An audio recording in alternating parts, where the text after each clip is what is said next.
They make this thing, it's called morcilla. It just kind of, it's blood fried rice turned into a sausage. I remember it was my first area. I was a brand new missionary, and this couple made it for us.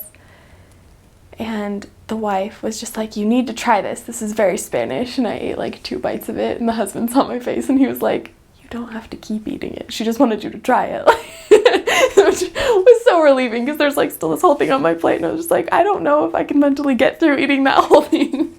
The rest of the meal was wonderful. She was a good cook. It was just, couldn't handle the idea of blood in my food. And then once we did a cultural activity, because there are a lot of immigrants, and so people brought different things like from their different countries.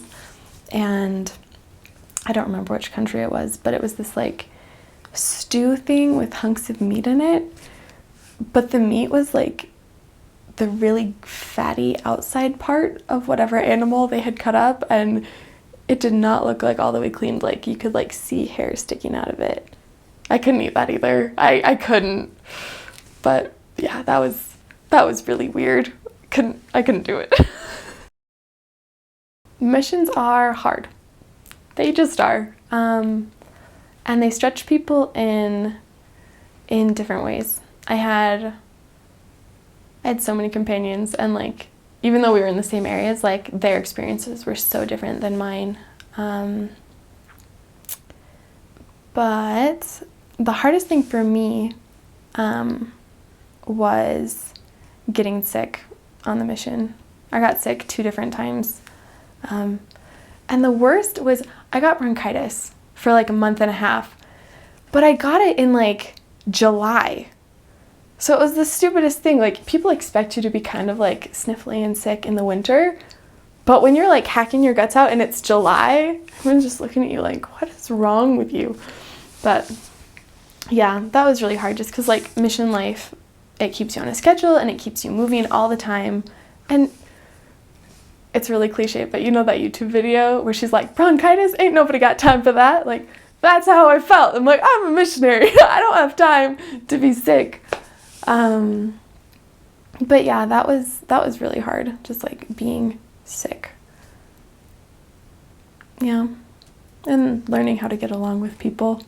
I think that's difficult for everybody though. Just praying for that extra charity all the time of, you're not really who I would choose to hang out with all of the time, but because we're together 24/7, we need to make this work. Yeah. There were probably 2, and they're both kind of like from scriptures, but in scriptures that I found at like the exact right moment in what was happening and everything. The first one is, I think it's in D&C 11. And God is talking to Joseph Smith, and he's talking about translation, like of the Book of Mormon. And the entire story is pretty much God saying like, I can do my own work. Like it's your job to be obedient and do your best and just kind of be patient until my work happens and is done. And that was really important for me, especially like in that middle part of my mission where I didn't like hit my peak of like, okay, this is how you do this. Like there's a learning curve on a mission for sure. And just like to learn to have that patience with myself of learning how to best serve God, but also realizing that like missionary work, like it's God's work, and he's doing everything through his Spirit, who he decides to send down the street, what he tells you in the morning when you wake up of like, hey, go study this, or hey, go talk to this person. Like you do your best, and that's good enough because God's kind of in control of everything, and he's not going to let you fail. And that was really important for me to learn. And the other thing that I learned on my mission was optimism, and just being happy and not letting anything else affect that. There's a scripture in 1 Timothy 5:16, I think. And it just says, rejoice evermore. It's like one of the shortest scriptures in the world. But I was reading it and it kind of hit me as like a commandment, just like rejoice evermore. And then the whole like 1 Nephi 3:6, or I'm going to forget the reference. Wow. But the whole, like, God doesn't give commandments that are impossible. So the fact that God tells us to be happy means that it's possible. That means you can do it all the time. And so just learning that, like, optimism is a commandment and it's possible kind of helps you through everything, you know? One of my converts, she was like my miracle. So before the mission, I kind of told you how I decided to go on a mission, that I hadn't really planned on it, and then it just kind of, this is what you should do, so I did. I had a total freak out the week before I left. And I was just like, I can't believe I'm actually doing this. Like, I know it's right, but I'm terrified. Anyways, I was working as a dishwasher at the MTC, and I'm having this, like, crisis while I'm washing dishes, thinking I'm leaving in a week, and I can't do that. Like, I can't be a missionary. I don't know what I'm doing. And so I was just praying so hard just to, like, calm down, just to be able to realize that I was going to be fine, like, just help me be a good missionary. And I remember that this phrase came into my mind that I'd heard people say it, but I never really believed it. And I just remember asking God to help me find the people that I'd promised to find. And I thought that was odd, because I thought that missionary work was great, but I'd never actually believed that, like, we made commitments to people, like, we're going to find certain people. I was just saying, wherever I go, like, there will be people to find. It's not somebody specific. But that really surprised me. And then I forgot about it, of course, because that's what I do.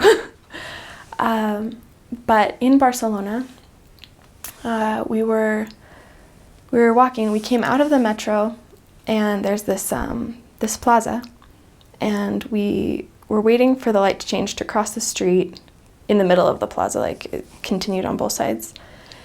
And we were already kind of late for an appointment that we had set with a less active woman. So we weren't really looking to contact, which is odd for us, but, like, that we were actually in a hurry and had somewhere very specific to be. And we're standing there waiting for the light to change.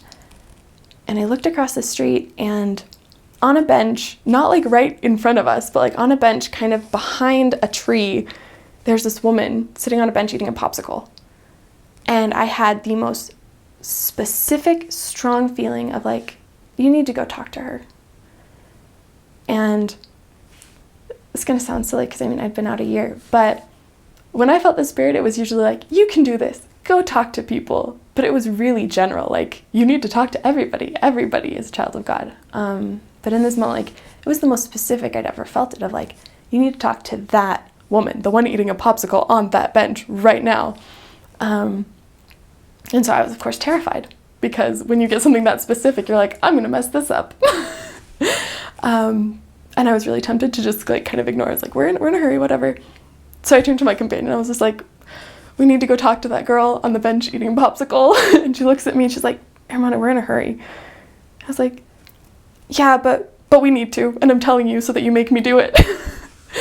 So we cross the street, and we walk up to her. She's chilling there eating her popsicle, and I pull out a Book of Mormon. I'm like, hey, have you ever seen this book before?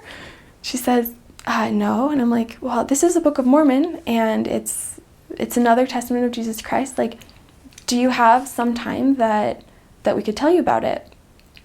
And she told us that she worked a lot, and this was her only day off for the whole week, and because she worked, like, in somebody's home taking care of them. And so I thought that she was kind of, like, brushing us off of, like, I'm really busy and everything. And then she looked at me and she's like, but today's my day off. Like, I have time right now. Like, would you sit down and tell me about it? And it was so unexpected, but so right, that we sat down and we talked to her about it, and she loved it. And she only had one day off a week, so we only saw her once a week. But she progressed so quickly, and she got baptized, and it was such a special moment. And I remember the week before her baptism, like, we always ask, like, do you have any questions, like, last minute doubts, like, things you're worried about? And we were talking, And her big doubt was why she had to be born without the gospel, like why she hadn't been born into a family that already knew about the Book of Mormon and the church. And she just told us, she's like, you two got to grow up with this, and that's wonderful. Like you've been protected from so many dangerous things like throughout your lives. Like, I just don't understand why I had to go through the life that I had to go through before I could find this. And I had no idea what to say to that question. I had no idea. And I was kind of heartbroken just to see this woman that I loved in that like position of like feeling hurt, of like, why did I have to do that? But we told her that God loved all of us and he had different plans for all of us. And I remember going home on the metro from that meeting and kind of still wondering about it, like why didn't she get to be born into a family with the gospel? And just kind of like trying to feel okay about it. And I was standing out there on the metro, and I remembered those words from before I had even left on my mission, that like, help me find people that I promised I would find them. And in that moment, like, I just felt really strongly like she agreed before she came to earth that she could be born into a family without the gospel, because God promised her that she would get it. Because God promised her that missionaries would talk to her and give her Book of Mormon and teach her about the gospel. And then I just started bawling, of course, on the metro as I'm going home, because he trusted me enough to send me to give her that Book of Mormon that he promised her. And that was one of the happiest moments of my life, just knowing that I had been in the right place at the right time, and God gave me a prompting and I didn't mess it up, but that I did exactly what he wanted me to do. And it's kind of a turning point in my life, honestly. But yeah.